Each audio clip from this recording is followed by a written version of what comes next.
करमत नाही शहरात म्हणून राहिलो मी गावात, गाडीची इज्जत नाही राहिली घरात. केरळमध्ये मुसळधार पाऊस पडतोय आणि येत्या काही दिवसातच मध्य महाराष्ट्रात पाऊस पडण्याची शक्यता. वा वा वा वा, लय भारी झालं गाड्या. बिनपगारीन फुल अधिकारी झालाय बर भाऊ तू. मला ह्यो मुद्दा मांडायचा होता याच्या पुढं, पण नांगाटीमुळं आणि रोट्यामुळं काही टाइमच नाही भेटला. अ बाप्पा, मी खंडू दादाला म्हणलं अभ्यास करी जाय, अभ्यास केल्यावर नोकरी लागत मोठा माणूस होत, पण कुठं ऐकतो मम्मी, याला समजत नाही. काय त्याला नाही पोराचा दर सांगू तवा तुला कुठेतरी अक्कल घडन भाऊ. याला कुठेतरी किराणा दुकानावर कपड्या दुकानावर तरी ठेवा याला. एक मिनिट, त्याला तर विचारून घेऊ द्या ना मला. तुम्हाला काय करायचंय खंडू शेठ, तुमचं काय म्हणणं आहे?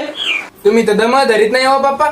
दम धारण डेफिनेटली काहीतरी करतो ना मी. अरे खंडू पुत्र, तो एक कुडत जमाना सूत्र, आणि जर असंच जर चाललं तर गावात कोणी विचारणार नाही तुला काळं कुत्र.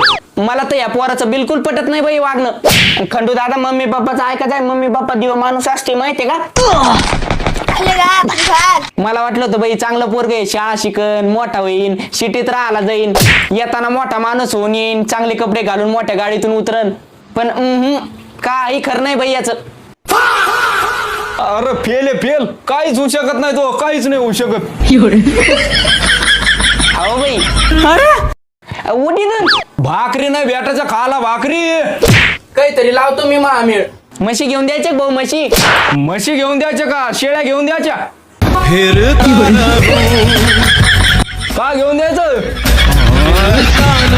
वो अलग ही लेवल का बंदा था.